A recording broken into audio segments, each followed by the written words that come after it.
Hello guys! So ngayon, gusto ko sanang ibahagi ang aking saloobin tungkol sa akda ni C.S. Lewis, or in particular, pinamagatang C.S. Lewis, Science, Scientism, and Society. So, hindi ito isang katawang isip o fiction na kwento lamang, kundi isang critical na pagsuri sa kung paano natin tinatanaw ang siyensya at ang parte nito sa ating buhay. So, ang pinakapunto ni C.S. Lewis sa kanyang argumento, tulad ng mga naipakita sa mga sanaysay, ay ang critic sa scientism. Ipinahayag niya na ang scientism, ang paniniwala ng siyensya lamang ang tanging valid na paraan upang magkaroon ng kaalaman, ay isang mapanganib na filosofiya. So gumawa siya ng isang nakakaintrigang pagkakatulad sa pagitan ng makasaysayang paghahanap ng mahika at ang pag-usbong ng modernong science, na isinasuggest sa atin na nagbabahagi sila ng parehong pagnanais na kontrolin at manipulahin ang kalikasan. Lewis ay hindi tutol sa siyensya. Malayo roon, kinilala niya ang kapangyarihan at kahalagahan nito.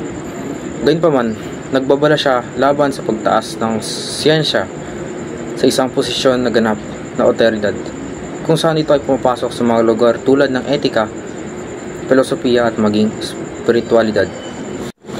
Ipinapahayag niya na ang parehong mahika o magic at ang scientism ay maaaring humantong sa isang pagnanais na mamuno sa kalikasan, na posibleng magpawalang halaga sa ating pagkatao.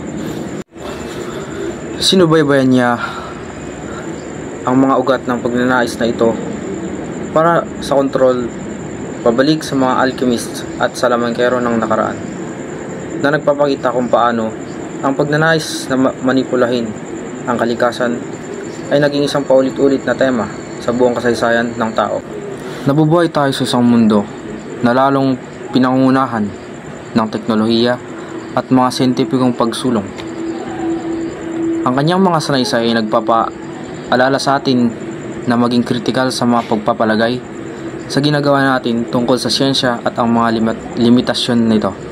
Nagpaisip ito sa akin kung paano natin madalas na pinagsasama ang scientificong pag-unlad sa moral na pag-unlad. Dahil lamang sa kaya nating gawin ng isang bagay sa siyensya ay hindi nangangahulugan ang dapat natin itong gawin. Ang kanyang mga sanaysay ay isang malakas na paalala na ang siyensya ay kailangang gabayan ng mga etikal na pagsasaalang-alang at isang mas malawak na pag-unawa sa mga halaga ng tao. Ang sulatin din ni C.S. Lewis ay nag-ugnay din sa mga modernong talakayan tungkol sa papel ng humanities sa edukasyon. Ipinapahayag niya na ang isang balanseng edukasyon na sumusaklaw sa filosofiya, panitikan at kasaysayan ay mahalaga para sa isang balanseng pag-unawa sa mundo.